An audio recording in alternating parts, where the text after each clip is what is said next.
Mark Scheifele of the Winnipeg Jets joining us now here on 32 Thoughts, the podcast. Mark, thanks so much as always for stopping by. The big story of the day, we'll get right to it. Blake Wheeler and the captaincy. Did this catch you by surprise at all? You have an initial thought on it?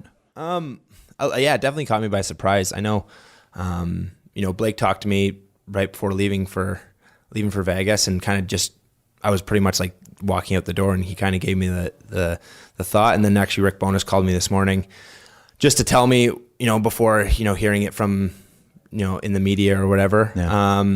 So definitely, yeah, I was definitely shocked. I didn't see it coming. I think right now it's just, obviously, Blake's a really good friend of mine, and just want to be there for him and for the team. And when I get back to Winnipeg, obviously we have a bit of a team weekend this weekend, which would be good to, get together as a team. So, just want to talk to the guys and just kind of get their thoughts and see how they're feeling. And, we all got to work through this together, and we're all here for Blake, and we're all here for the team. So, obviously that's a team decision, and we'll go from there. Was there any part of you that said to Bowness or thought about saying to Bowness, I'd like to be captain or something like that? If it's not going to be Blake, I'd like it to be me. No, I didn't say anything like that. I think, first of all, I have so much respect for Blake. He's been the captain for this team for pretty much my whole career. Yeah.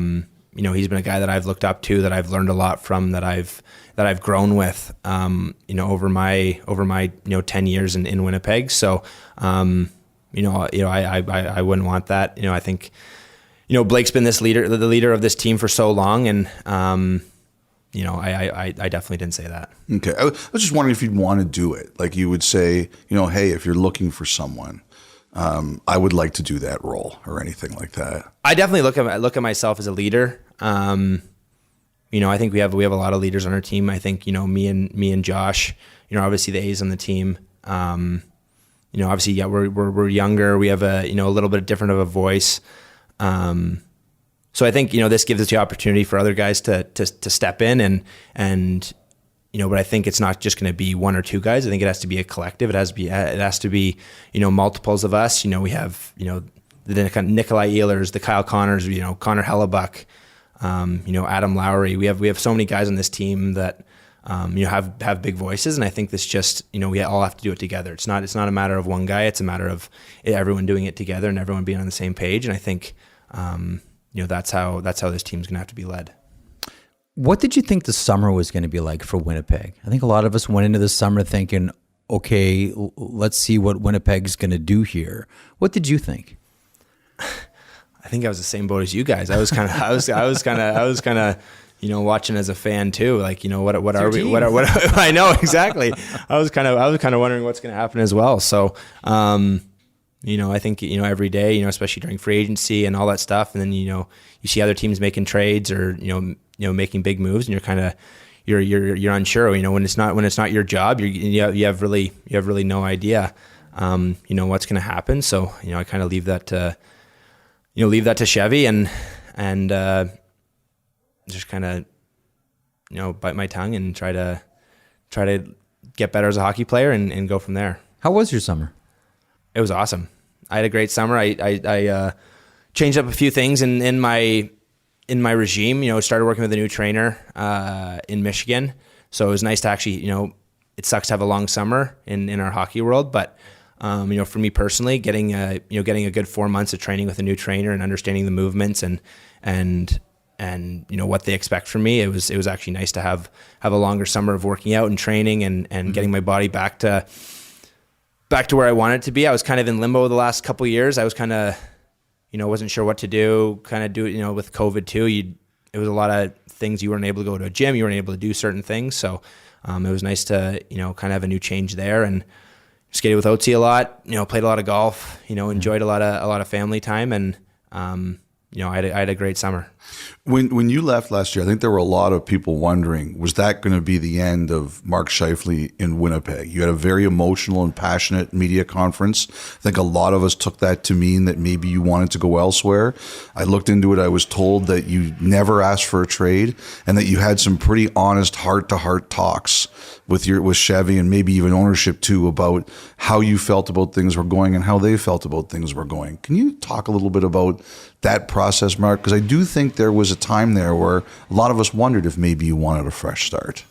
Yeah, I think, I was obviously very frustrated with the year and the way things panned out during the year.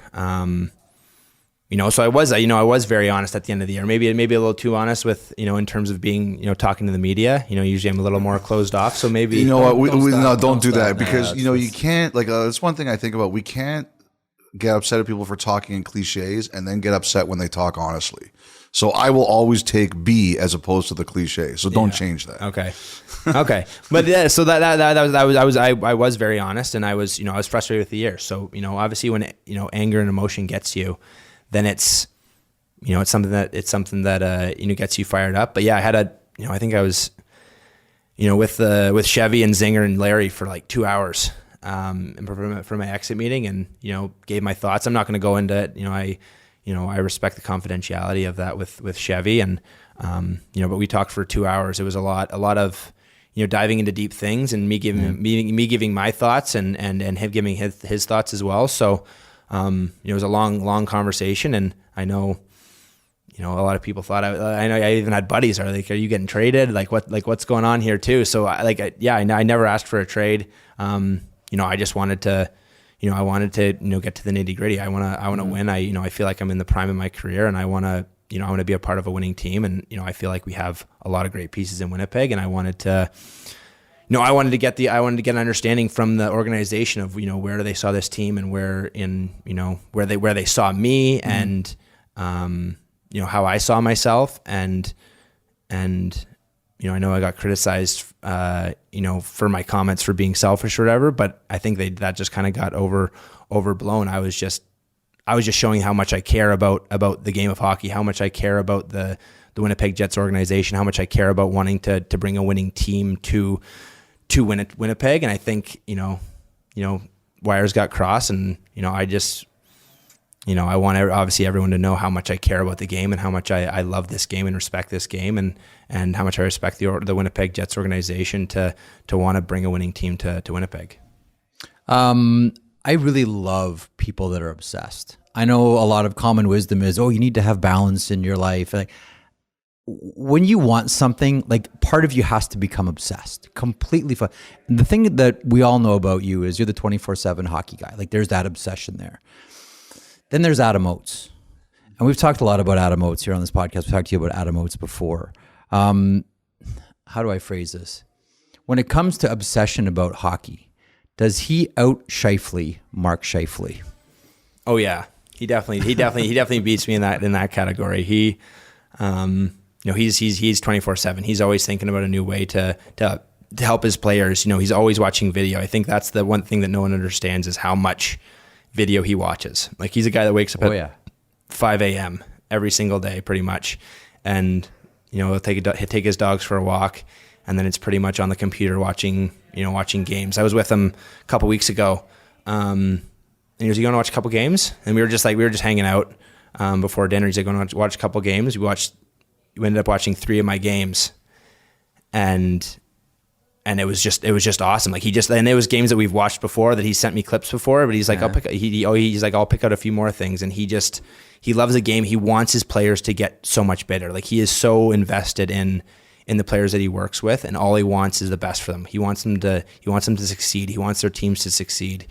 Like, he loves the game, and he loves bettering his players and improving their players, and, giving them a better hockey life, giving them a better life in general. And, he definitely out obsesses me. What did he work with you though? Like, what did you work on this summer?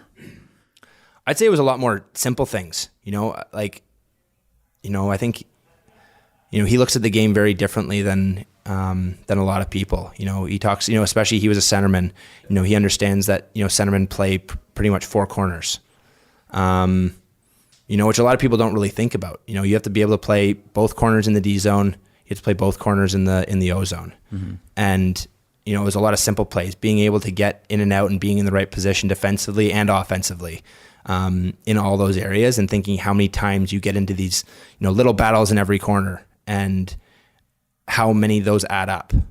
And I think it was a lot more, I'd say, of a simple, like a almost like dumbing it down and doing the simple things and making sure that you don't make those mistakes, in those simple situations, and not taking those for granted, because, those simple plays can lead to, a lot of offense. They can lead to, better defensive zone plays. They can lead to kind of good things all over the ice. And I think that's something that I love about it, is because it's something you don't think about when you watch your video. It's something you don't think about, is the little battles. Was I in the right position? Did I go into this guy correctly? And I think, that's what I love about Oatesy, is that he thinks about all those little things that you kind of will overlook. How have your conversations been with Rick Bowness? What are you expecting to be different?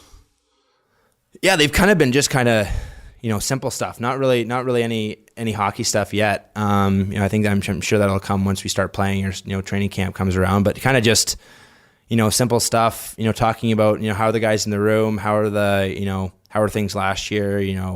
What things would you like to see differently? I love it because he seems like such a great communicator. I talked to him. One day I was on the golf course. He called me and just said, "Hey, want to check in? How you doing? Like, how's your summer? How's your training been doing?" I was like, I haven't had that in my entire career, to have a coach call me and be like, how's life? What have you been up to? What have you been working on? And that's been really nice. And I've heard absolutely amazing things from him. Oatesy played for him back in the day and raved about him. I think every guy that's played for him was like, this guy's not just a great coach, but he's a great human being. And I think that's something that I've really respected from him, and excited to learn from him and get to know him more. So when he asked you, like, what's the room like and what happened last year, like, what kinds of things did you tell him? Well, that's the thing, is I think that a lot of people thought, there was problems in our room, when we actually have a really tight knit room. I know, even talking to, guys that, either got traded or gone this year, and they're I felt like I could go to dinner with every single guy in this team, which, isn't always the case. We had a really tight knit team, and, I just don't think we knew what our direction was last year. Obviously we had a coach leave. We kind of, systems wise weren't really sure exactly what was going on and what we were trying to accomplish and why we were trying to accomplish it. And, it looked messy last year. There was times where, our team looked messy and disorganized and unsure about what we were doing. And I think everyone's looking forward to this fresh start of understanding, what our system is. Why are we doing this in the D zone? Why are we doing this in neutral zone? And when you understand that about your system, I feel like you get like you learn about it more. You have a deeper appreciation for, why you're doing it. And then you're able to do it at a better clip because you understand why you're doing it. So I think a lot of guys are excited for that fresh start in terms of structure and understanding what's expected from the coaches. Let me ask you about that a little bit deeper. That's interesting too, because I can recall a couple of conversations I had about Tyler Seguin when Bowness had him in Dallas, and on the power play, like Bowness took over, and all of a sudden Seguin's in a different spot. And we talk about, the four corners that the centerman plays in and all the responsibilities that a centerman has. And I looked at it, the Dallas power play, and I said, I've never seen Seguin there before. And called a couple of people and they said, oh, that's a Bowness thing. That's like, he wasn't there with Montgomery or Hitchcock. Like, that's Rick Bowness. Would you go back and even look at old footage of, and you're an obsessed guy, like, what does Bowness do with his centers? Like, what did he do with the centers in Dallas? Or have any conversations? Okay, where does he want me on the power play? Where does he want me in the defensive zone? I definitely haven't looked back at old Dallas games. But that's what I'm kind of excited about. I'm excited to have those conversations. And one thing that Bones actually did say was, I don't know what the problem is until I actually find out. So I'm going to ask you a lot of questions. If you feel like something's off, or if I feel like something's off, I'm going to have the conversation with you, which I love. Like, I love talking the game. Yeah. I love talking about, what he's thinking, what his perspective is. Cause maybe I give him a different perspective and maybe he gives me a different perspective. And that's how teams grow. That's how all of our knowledge grows, is by having those conversations. He said, we're not always going to agree, but I always want to have the conversation with you. And I was like, I respect that huge, because we don't have to agree on everything, but as long as we're on the same page, that's what all that matters. And I think, I really respected about him. So I'm excited to have those conversations with him and understand what he expects from me, what he sees in my game, what he sees for our team and what he sees for me personally. And I think, having a guy as seasoned as he is and however many, all the guys he's coached, all the experience he has to learn from a guy like that is really exciting for a guy like me. Last one for me is you watch everything. Of all the moves that happened this offseason, what was the one that got you the most? It's got to be the Matty Tkachuk one. Obviously I don't think anyone saw that coming. That blockbuster of a deal from Florida and Calgary, like that was a pretty wild trade. So I like that one. I think that shocked me, and I think it shocked the entire league. Mm-hmm. You gonna miss playing against them? Nope.